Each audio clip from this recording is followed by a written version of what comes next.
Por Radio Cultura comienza Argentina en su cultura, un espacio acerca de nuestros modelos culturales en el ámbito de la literatura, la música, el teatro y el histórico contrapunto entre Buenos Aires y la riqueza de expresiones de nuestro país interior. Conducción, Magdalena Fayaz. Estimados oyentes, buenas noches. Soy Magdalena Fayaz y esta noche en Argentina en su cultura vamos a dedicarla a la evocación de dos personalidades que hicieron un aporte trascendente a la cultura argentina. Por un lado, Leonardo Fabio, que realmente tuvo una cinematografía que significó un antes y un después dentro del conjunto del cine nacional, y por otro, se han cumplido por estos días 100 años de la publicación del Juguete Rabioso de Roberto Art. Bueno, eh, me voy a dedicar a Roberto Art. Eh,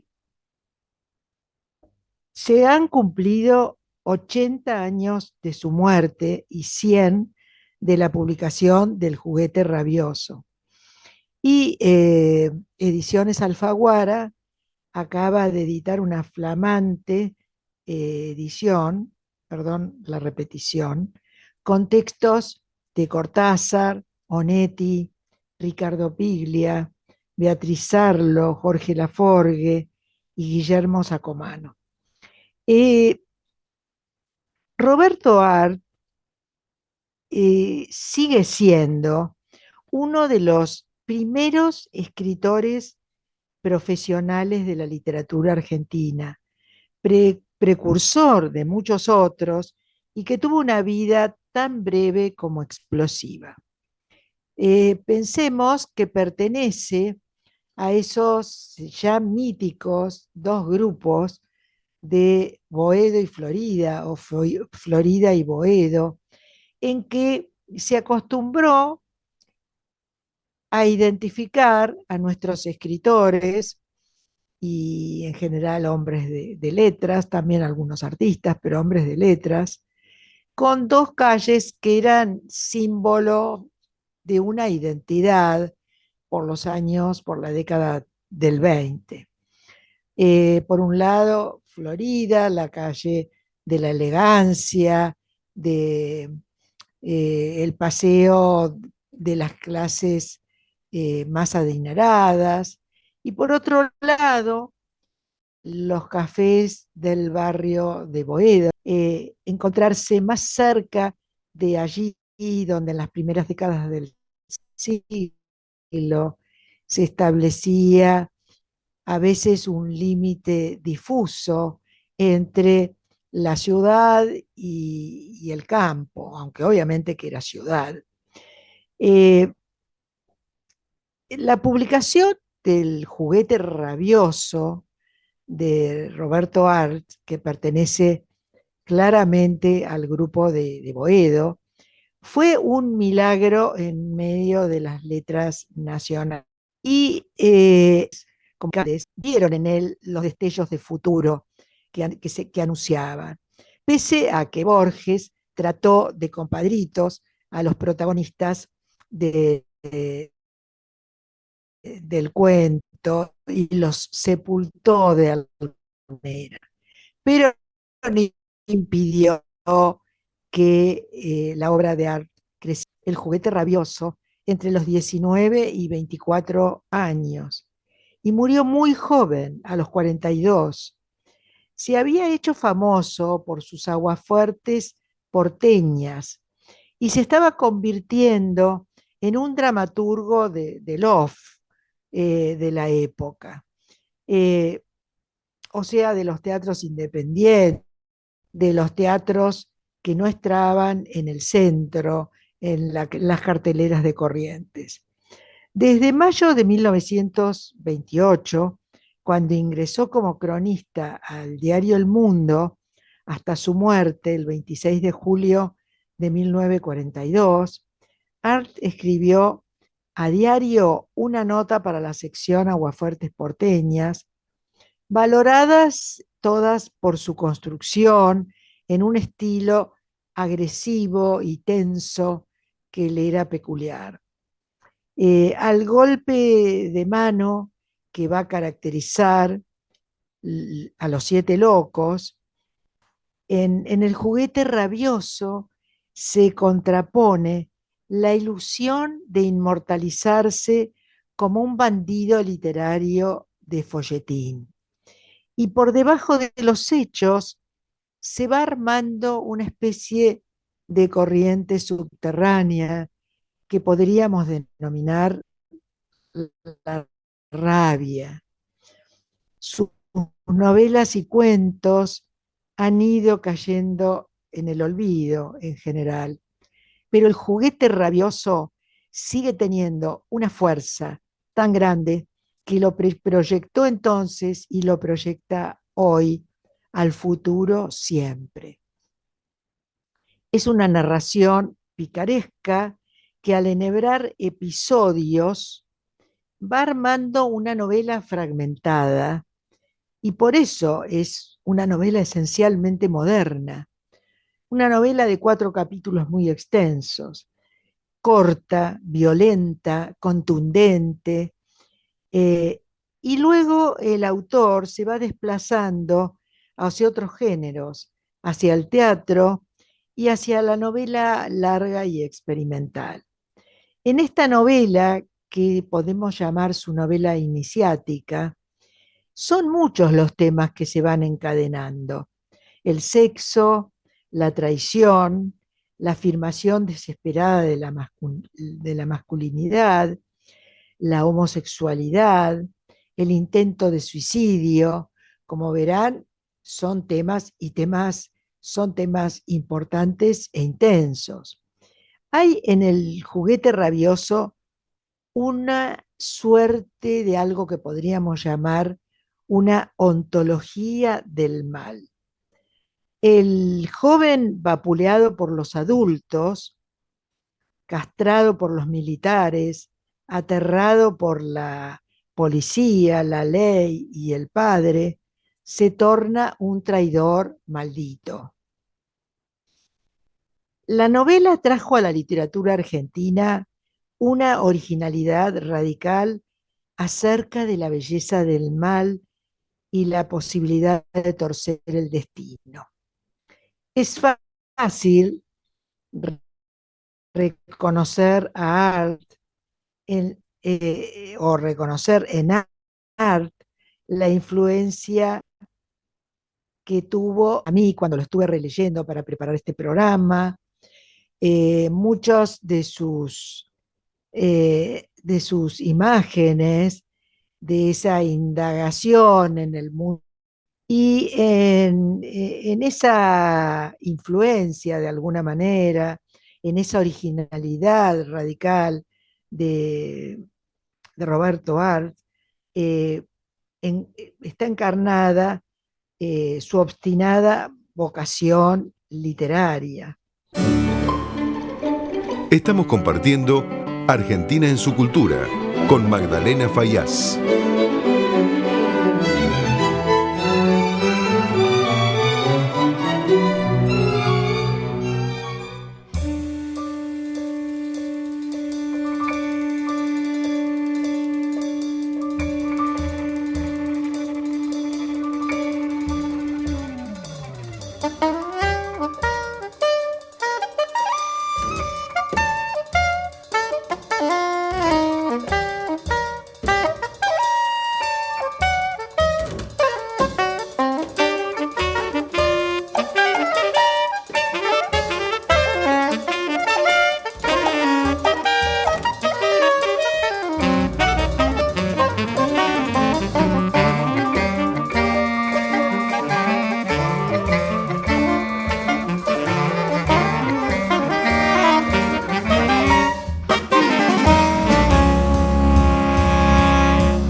estimados oyentes, tengo el enorme gusto de reencontrarme, este año todavía no lo había entrevistado nunca, con Alejo López, que es doctor en letras de la Universidad Nacional de La Plata y profesor adjunto de Literatura Latinoamericana 2. ¿Cómo estás, Alejo? Tanto tiempo, ¿cómo andás? Hola Magdalena, muy bien, encantado, gracias por la invitación. No, yo encantada de tenerte en mi programa. Bueno, mira, se me ocurrió que hay mucho olvido respecto de ciertas personalidades de nuestra cultura y hoy resolví dedicar el programa a el aniversario del juguete rabioso, que se cumplieron 100 años de su publicación por Roberto Arlt, y después a la obra de Leonardo Fabio.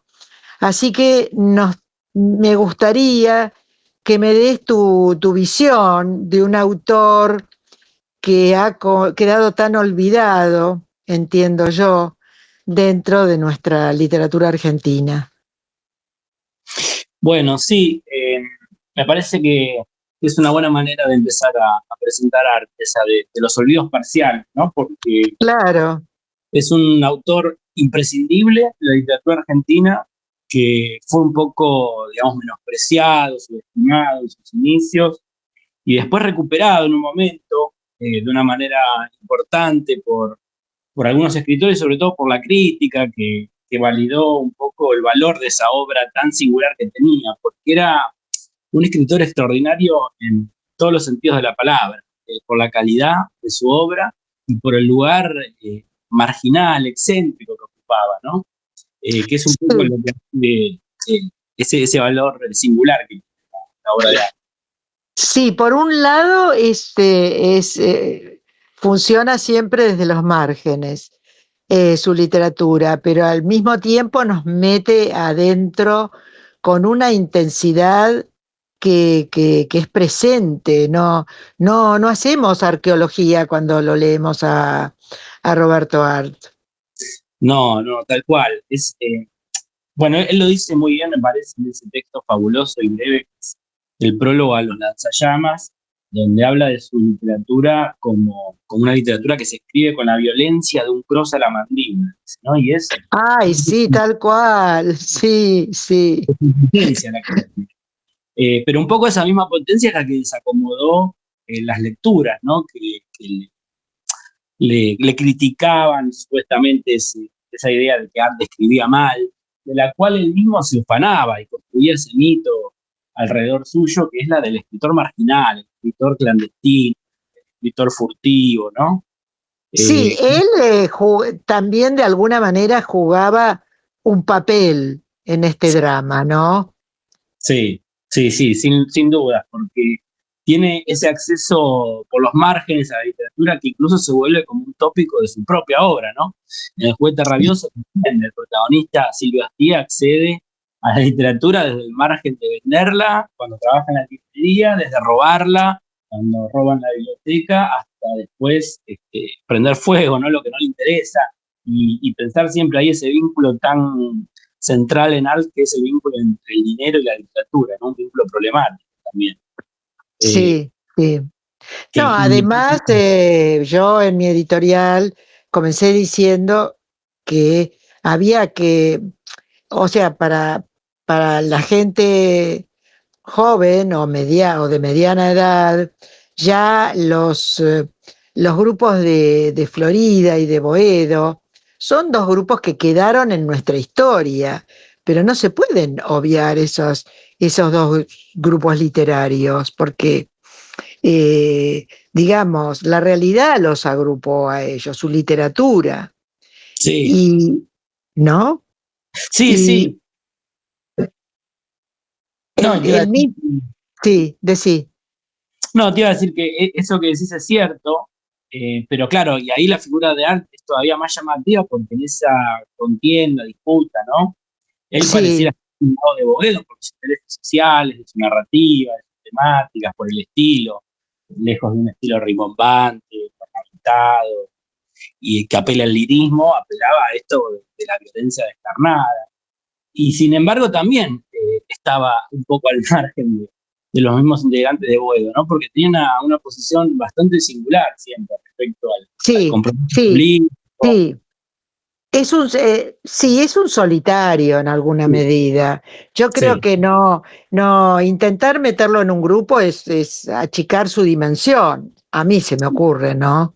sí, tal cual. Es como su propio personaje Silvio Estier. Siempre había algo también entre autobiográfico y autoficción de autor, ¿no? Que hacían Sí, con su vida. Y si ese final tan discutido, tan polémico del juguete rabioso con la traición final de Silvio Estier sí, es difícil de leer, bueno, Al también estaba siempre en un lugar difícil de leer, ¿no? Porque lo que escribía era violento, nos impactaba, pero también, digamos, implicaba desajustes respecto a lo que estaba pasando. Empieza a escribir en el 20, plena década vanguardista, y tiene una escritura totalmente ajena a las modas integrantes, ¿no? Una escritura, totalmente ajena a esas vanguardias. sí, Lo que pasa que me parece que lo disruptivo no solamente en art debe formar parte de su personalidad, de lo que fue, sino de una vocación, de una voluntad, ¿no? sí, sin lugar a dudas. Era un trabajador y él mismo se gustaba pensar a sí mismo como un trabajador de la literatura, en el sentido de que trabajaba mucho en su obra cuando podía, ¿no? Ahí mismo en ese prólogo que hoy mencionaba, lo llama, dice, hay que escribir donde se puede y cuando se pueda, en medio de la Claro, trabajando como periodista, ganándose el dinero para subsistir y escribiendo en los ratos libres, pero además ese vínculo del trabajo con la literatura implica también algo llamativo de su propia biografía, ¿no? Porque era además de novelista, cuentista, dramaturgo y periodista, era un inventor, se había dedicado a empresas como la de a fabricar medias en Lanús, en un taller de Lanús, y patentar algunos inventos que después le salían mal, un poco a lo Quiroga, ¿no? Que también tenía esas sí, pintureras que sí, pero su literatura es perso- un trabajo de invención. sí, sí, sí, sí. Sí, eso, digamos, es que su personalidad forma parte de ese trabajo de invención, entiendo yo, ¿no? Y Sí, además que hay algo de la picaresca, ¿no? De los sí, rasgos originarios de la novela picaresca, ¿no? exacto, sí, porque son esos sectores marginales que apelan a lo poco que tienen, a las tretas del débil, diría Luthmer, para sobrevivir y salir del paso, ¿no? Y él mismo también tenía esa habilidad, ese ingenio para subsistir y salir del paso, como su personaje, ¿no? Que No, apelan también al robo, y el robo es una forma de acceder a la literatura. Eh, lo decía Onetti de Arte, ¿no? Decía que Al robaba sin darse cuenta.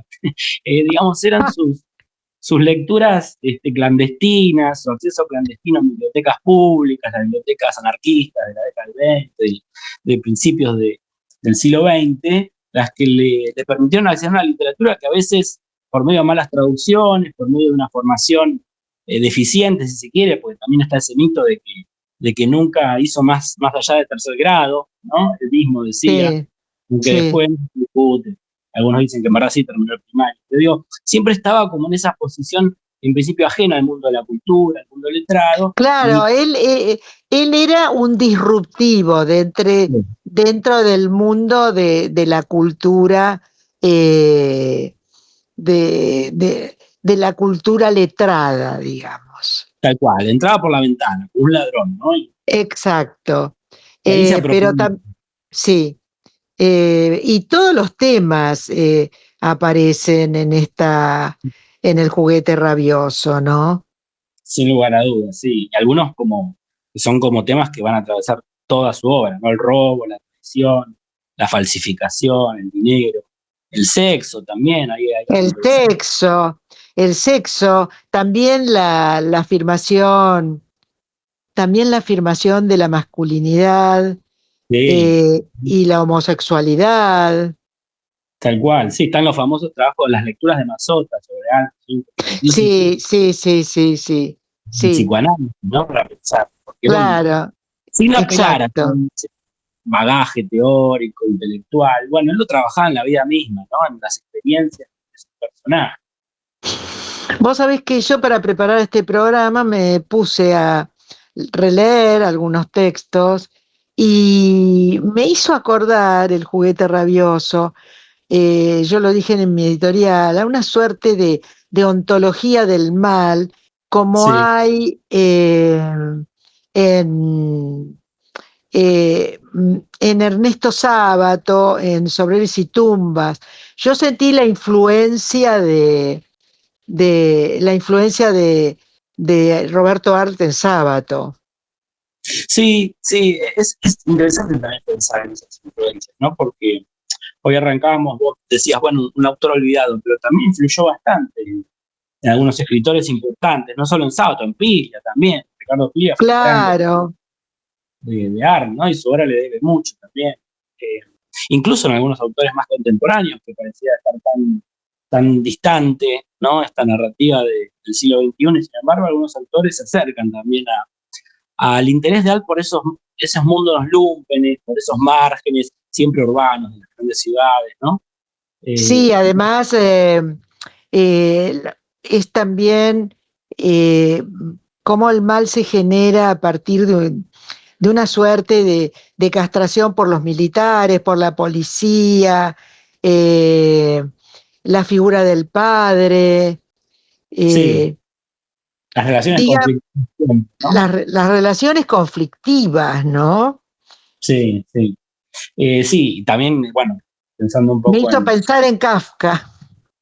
Sí, bueno, hay de todo, porque él, pese a todos estos mitos de su carácter autodidacta, era un lector voraz, sabía realmente, Sí, ¿no? sí, claro.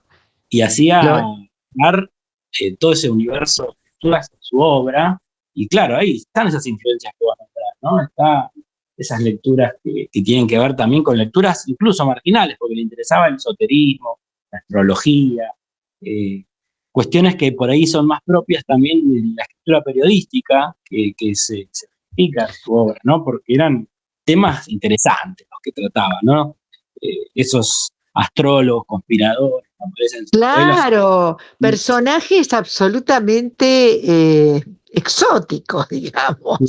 Súper interesantes y que además tenían que ver también con su conocimiento del gusto popular, ¿no? Y de no, digamos, de no renegar de ese carácter popular, que un poco es lo que Ahora, tiene su obra. sí, yo te pregunto a vos que seguís en la cátedra y en la docencia, de la que yo me he Sí. alejado ya hace mucho tiempo, eh, ¿es, eh, es tomado por los jóvenes estudiantes hoy, aunque sea por los estudiantes de letras, digamos, ¿no? Pero Sí. eh, eh, o lo leen como un fenómeno que debe estudiarse para entender lo que hubo antes y lo que hubo después. Bueno, en principio es parte del canon académico, si quiere, es una lectura obligatoria, incluso una lectura inicial. Durante muchos años se daban las primeras materias introductorias, ¿no? Como estos accesos a la literatura, incluso el poeta rabioso fue parte de la currícula Ah, universitaria. sí. Sí, Ah, porque además tiene algo también juvenil, ¿no? El juguete rabioso. Hay una claro, exacto. Esa y violencia casi del adolescente que quiere llamar la atención. tal cual, y es la formación de un joven, una antinovela de iniciación, ¿no? La vida de Astier. Y tiene como esa capacidad de interpelar a los jóvenes también. Me parece que sigue funcionando por ese lado. Bueno, Alejo, realmente me ha resultado muy interesante este diálogo contigo, pese a las dificultades tecnológicas que nos Sí. proporciona Internet. Pero bueno, te agradezco muchísimo tu presencia en mi programa. No, bueno, yo te agradezco a vos, Magdalena, siempre la posibilidad de charlar sobre literatura es un placer. Bueno, perfecto. Así, entonces, te despido y te agradezco nuevamente. Y me parece que está muy bien esto de que en un programa de radio que llega a través de la web a tantas personas y a gente que está tan lejos, se puedan enterar siquiera de quién fue Art y de qué fue esta famosa obra El juguete rabioso. ¿Qué te parece? Sí, sin dudas, hay que seguir leyéndolo y seguir disfrutándolo porque es un autor imprescindible. Bueno, muchas gracias, Alejo, cariños. Vos, Magdalena, igual. Hasta las 23 estamos compartiendo Argentina en su cultura con Magdalena Faíaz. Estimados oyentes, yo diría que Leonardo Fabio dejó su huella en varios terrenos de la cultura argentina como cineasta, como cantante y como militante. Nacido como Jorge, como Fuad Jorge Yuri Olivera, recordó siempre su origen sirio con orgullo y hoy su legado como cantautor y cineasta lo convierte seguramente en una de las figuras más completas de la cultura argentina del siglo XX. Hubo una etapa en que se lo tenía más como un cantante de música popular que también había dirigido películas. Después empezó a valorarse que en la Argentina se podían hacer films sin una mirada intelectual de la generación del 60, ni las propuestas que emulaban al cine americano, ni el costumbrismo de la década del 90. Y por eso, cuando nos encontramos con las primeras películas de Leonardo Fabio en blanco y negro, antes que un estilo, esto lo ha dicho el crítico Diego Lehrer, se reconoce una mirada que lo conecta con los personajes y los mundos. La cámara transmite en Fabio que él filma desde ese amor a sus criaturas. Tiene, por otra parte, un anclaje en la tradición oral argentina que lo lleva a decir, yo soy un narrador de cuentos. Él devoraba a Borges y aunque estaban enfrentados políticamente, lo admiraba, política y estéticamente. Pero si, como decía Borges, toda literatura es autobiográfica, también podemos decir un poco de eso con Leonardo Fabio. Ahora, los primeros films que tienen que ver con su infancia, con la violencia sobre los niños, el desamparo, el abandono del padre, configuran una trilogía. Estos films son El Dependiente, Crónica de un niño solo y Romance de Aniceto y la Francisca. Pero luego, y era ya un cine que estaba a la altura del público de esos años, que frecuentaba a Bergman, a la Nouvelle Vague, a Fellini. Ahora, con Crónica de un niño solo, que se estrena en 2 salas porteñas, al poco tiempo es reemplazada por una película francesa, pero Juan Moreira fue un punto de inflexión que dio luz a su producción anterior y a toda la que siguió. Nazareno Cruz y el Lobo fue vista por 3,5 millones de personas. Y podemos decir que así como las primeras películas forman un tríptico, este tríptico se quiebra con Juan Moreira, que es su primera película en colores. Y acá tenemos un nuevo periodo de su producción, donde se retoma la historia del gaucho marginal que sigue con la leyenda maldita de Nazareno Cruz y el Lobo. Hoy podemos decir que Leonardo Fabio no podía aceptar la lectura política que Torre Nilsson había hecho de Martín Fierro, focalizado en la vuelta. Era 1975, con el país convulsionado tras la muerte de Perón. Tengamos en cuenta que Fabio, que era un militante peronista, había sido uno de los artífices del fallido regreso de Perón, que terminó en la masacre de Seiza en junio de 1973. Pero luego viene en el 93, Gatica el Mono, y pensemos que Gatica era el deportista de la época, era un ídolo, como lo fue Maradona en otro momento, como lo dijo el propio Edgardo Nieva, el actor que lo representa a Gatica. Gatica fue la primera parte de un manifiesto político y artístico que continuó con el documental Perón, Sinfonía de un Sentimiento.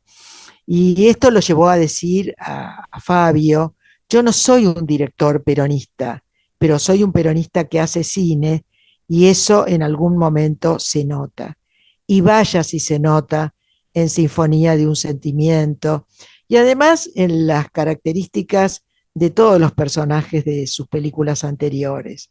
Fito Páez dijo sobre esa película: Fabio es, y acá lo cito a Fito Páez, quiera él o no, el testigo artista de una época que cuenta la condición humana sin ideologías, sin doctrinas, y que nos dispara a nosotros, los nuevos, hacia un mundo diabólico que es el mundo real con el que tendremos que lidiar, negociar y hacer nuestras obras de arte. Y acá cierro la cita de Fito Páez. Hay que pensar que Fabio, con 9 películas y algunos cortos, se convirtió en uno de los más grandes cineastas del país y una de las figuras más completas de la cultura argentina del siglo XX.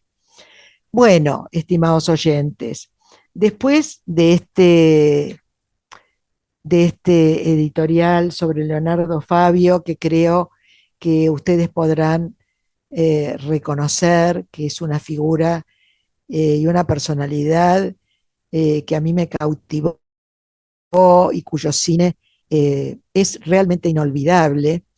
Me dieron ganas de ver sus películas nuevamente. Hago pausa y recibo a mi entrevistado.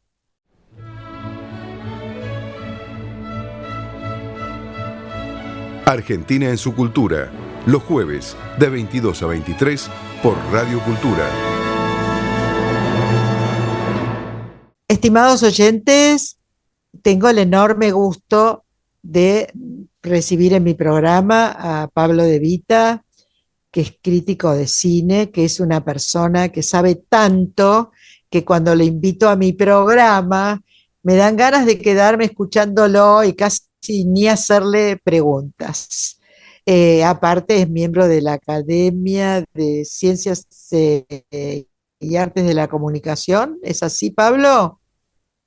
¿Qué tal, Magdalena? ¿Cómo estás? Muy buenas noches a vos y a toda tu audiencia. Y el gusto es mío siempre, hablar contigo y reencontrarnos, ya sea presencialmente o a través de este espacio, y siempre con tu equipo de producción, que es maravilloso, y tenés una gente espléndida. Así que muy, muy, muy agradecido siempre de tu convocatoria y del diálogo que mantenemos semana a semana Así en cada así momento. es. Bueno, mira, a mí me pareció que este era un programa en que quería recuperar a personajes olvidados, a mi juicio, por nuestra cultura. eh, eh, y decidí dedicarlo a la cinematografía de Leonardo Fabio y a los 100 años que se han cumplido de la publicación del Juguete Rabioso de Roberto Art. ¿Qué nos cómo lo ubicarías vos dentro de la cinematografía argentina tan rica que es a Leonardo Fabio? Sí, yo no creo que sinceramente Leonardo Fabio sea un director que esté olvidado. Eh, Creo todo lo contrario, que es un nombre que permanece en la memoria cultural y en el ADN cultural de la Argentina, y seguramente desde el sitial de el más grande director o uno de los más grandes directores de cine que ha tenido el país a lo largo de su historia. Sí es verdad que por las contingencias sociopolíticas que estamos atravesando, hay muchos factores de denominación que cuando están teñidos de ciertas simpatías políticas directamente se apartan o se silencian, Es cierto. simplificando la trascendencia del personaje. Y esto pasa por todos lados, digo, hace poco fueron los premios Sur de la Academia de Cine y tuvimos la oportunidad de verlo a través de la figura de Luis Brandoni, que también Sí, se generó un momento de mucha agitación en la entrega de los premios, muy desafortunadamente, porque aparte Brandoni es un personaje que excede ampliamente su simpatía política y encasillarlo en la simpatía política es un reduccionismo. Y con Fabio es lo mismo. Leonardo Fabio es absolutamente. Es un así. director Pero que bueno, excede absolutamente el margen de cualquier simpatía política que uno tenga y que su obra trasciende. Y es más, el mismo Fabio decía, cuando lo consultaban sobre precisamente su filiación partidaria que todos conocemos, él decía, todos. yo soy un peronista que hace cine, pero no me Sí, gusta, no quiero bajar línea con mis películas y no me claro. No soy un interesa que, cineasta peronista, soy un peronista que hace cine.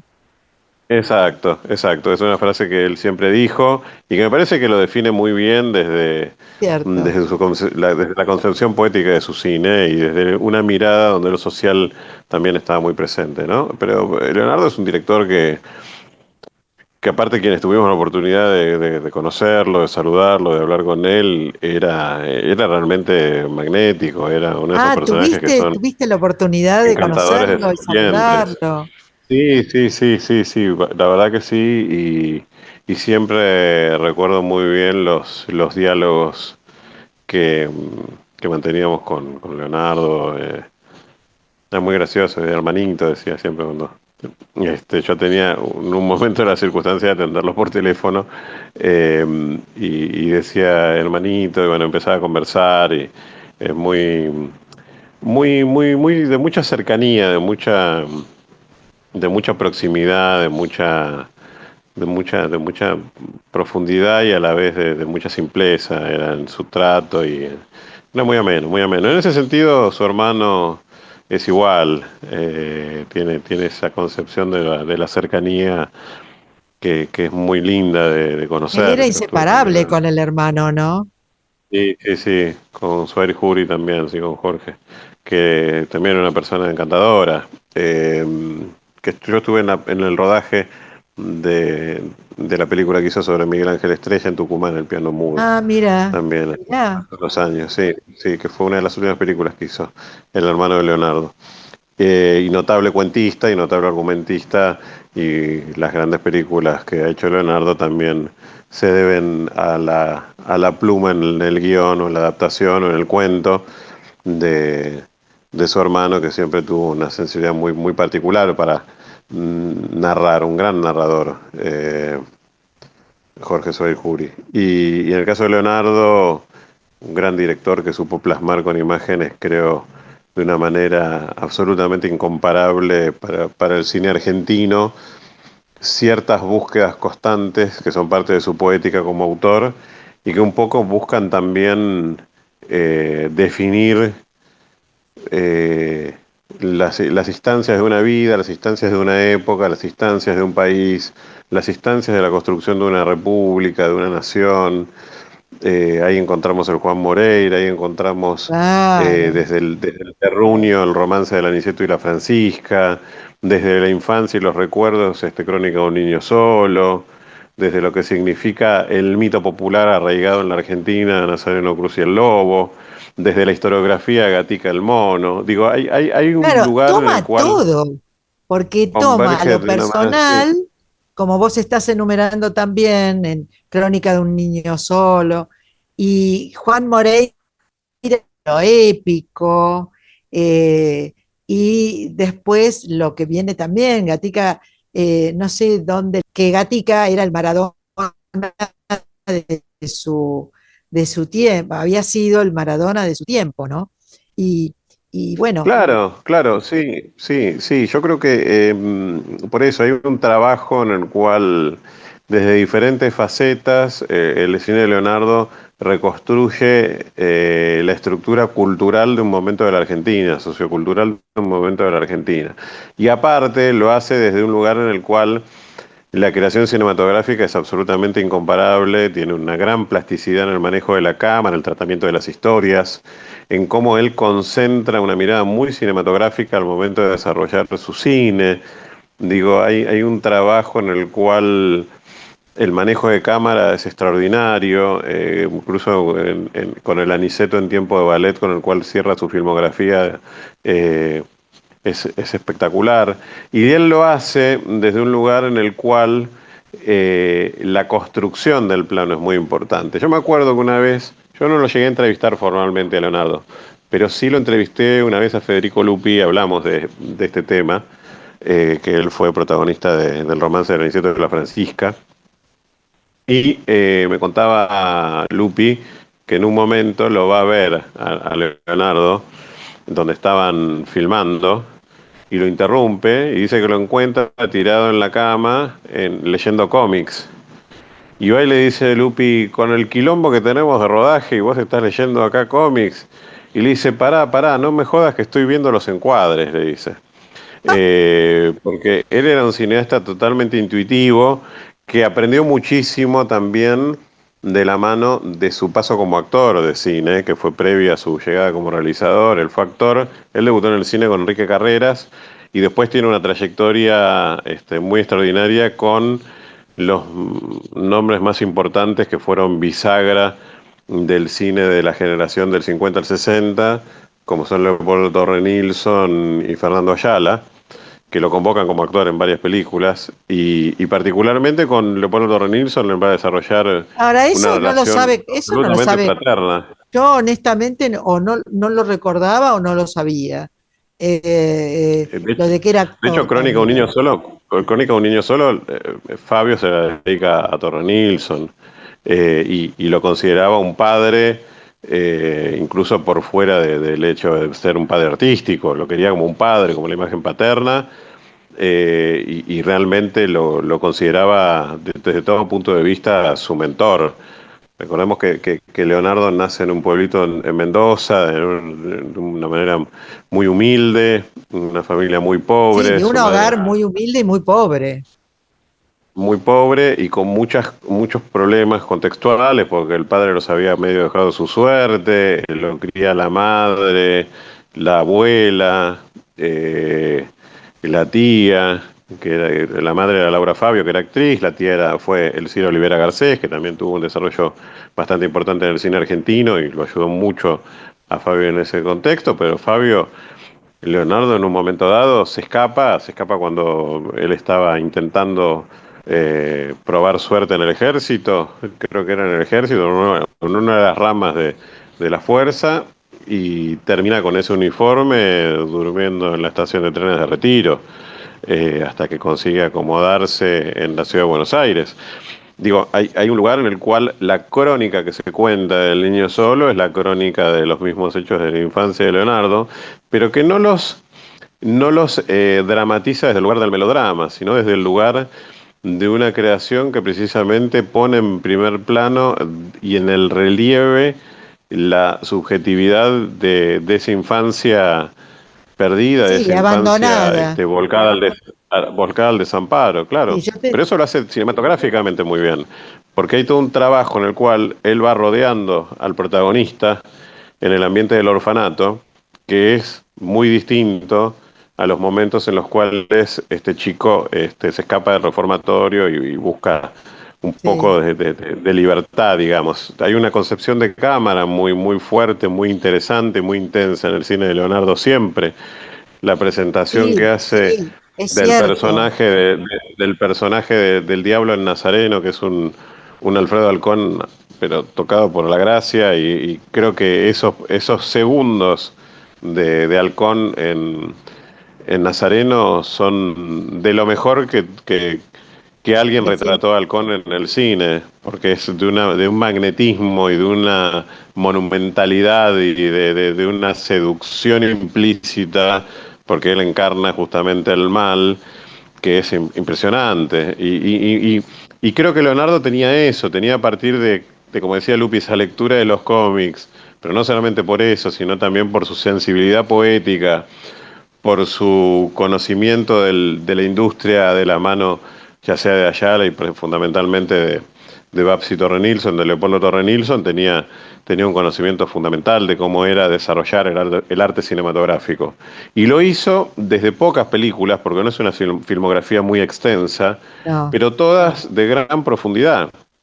Y cuando claro. quiso referir el hecho político, que muchas veces, digamos, el espacio peronista le reclamaba esa Sí, falta de compromiso político, entre comillas, él desarrolla la miniserie que es Perón, Sinfonía de un Sentimiento, sí, donde pasa revista a toda la constitución del movimiento peronista de una manera documental extraordinaria también. Entonces digo, era un director que tenía muy en claro que él no quería contaminar con la coyuntura política su poética cinematográfica, pero eso no significaba que no fuera un director que también respondía a una mirada política, ¿no?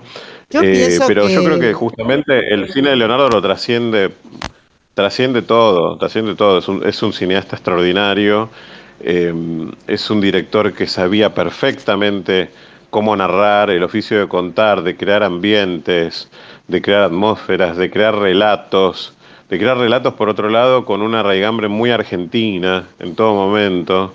Es un cine argentino, totalmente argentino. Digo, sí, no hay manera de que uno no no puede detecte marcas de lo imaginarse otra argentino. cosa que como cine argentino.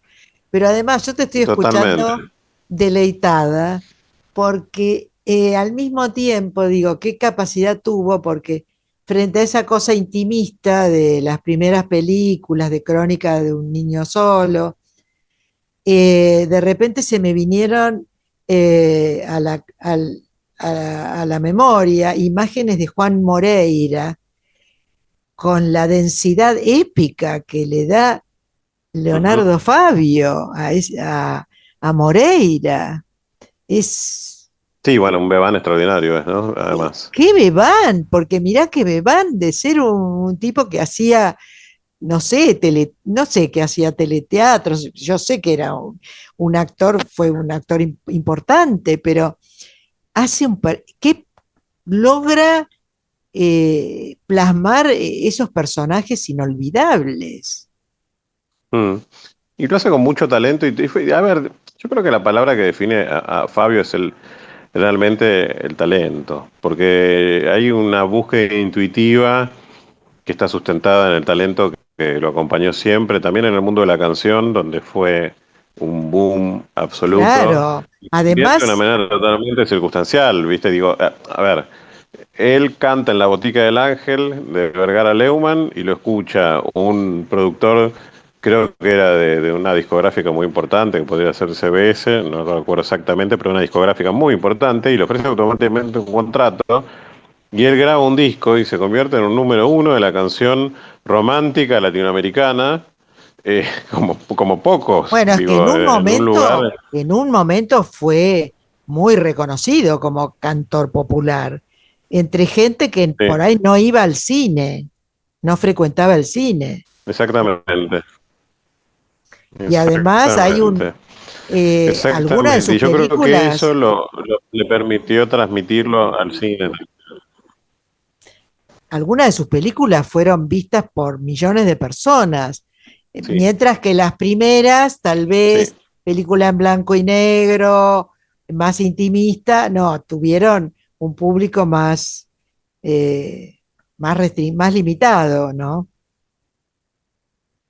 Sí, pero todas constituyeron el nombre de tanta fortaleza, primero en el plano artístico, después en el plano de la convocatoria, eh, de la figura de Fabio como realizador y sobre todo como creador artístico y en buena medida su cine porque él se aleja de la canción para filmar Juan Moreira y también Nazareno y, y su figura tan popular arrastra multitudes a los cines para ver esas películas que eran películas que no tenían ninguna concesión al plano popular que tenía él a través de la canción. Digo, no, no. Así Después es. sí, él se permitió, porque era tan exitoso, digamos, trabajar, lo dirigió Eddie Calcaño, hizo Fuiste a mí un verano, en base a su hit de la canción como actor, pero era otra cosa. Su Era cine otra cosa. no estaba contaminado por el tema de lo que significaba la popularidad de la coyuntura del momento con su música. Y me parece que en ese sentido que fue también Leonardo un director de mucha autenticidad en la creación. Eh, Sí, además no quería, por ejemplo, al tomar la figura del gaucho, no quería la imagen del gaucho de la vuelta. sí, Quería a ver, en él está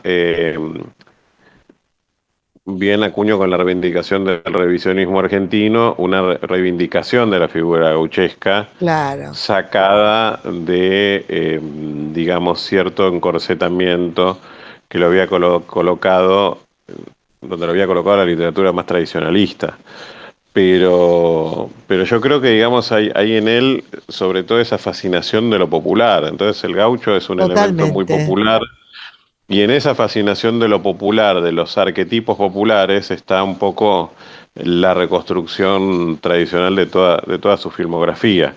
Pero una filmografía que se vale de eso de lo popular, pero no para hacer ni populismo, ni populacho, ni melodrama, No, no, sino no. para Arte, elevar el estatus creativo a través de la mirada a los desprotegidos de la tierra en muchos casos. Es muy absolutamente. interesante como praxis cinematográfica. Yo creo que, digamos, si uno lo pone en paralelo con algunas otras de las artes, de las ramas del arte en la Argentina, uno puede encontrar ciertos guiños de esa concepción en la plástica de Antonio Berni. Pero Totalmente.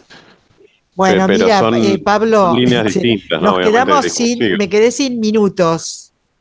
Un placer. Realmente me parece que si nuestros oyentes no encuentran ganas de ir a bucear en el cine de Leonardo Fabio, están muertos, porque ha sido una invitación a reverlo, a revisitarlo. Te Es que es tan fascinante.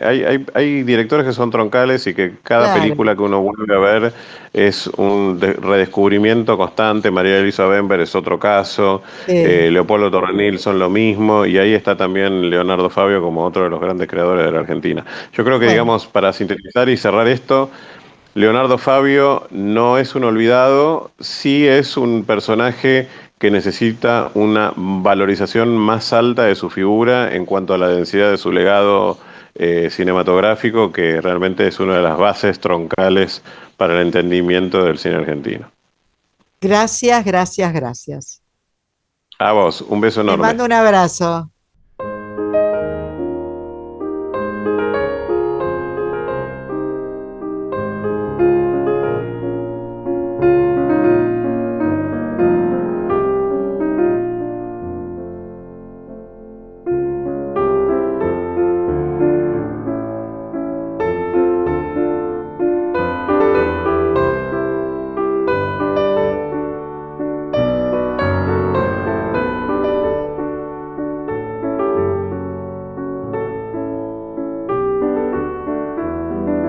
Estimados oyentes, si este programa con dos temas tan diversos pero tan ricos como la filmografía de Leonardo Fabio y los 100 años que se cumplen del Juguete Rabioso de Roberto Alt, pueden inducirlos a volver a nuestro cine, a recuperar las películas de Leonardo Fabio que deben estar en la plataforma seguramente de Cinear, yo me voy a dar por muy feliz.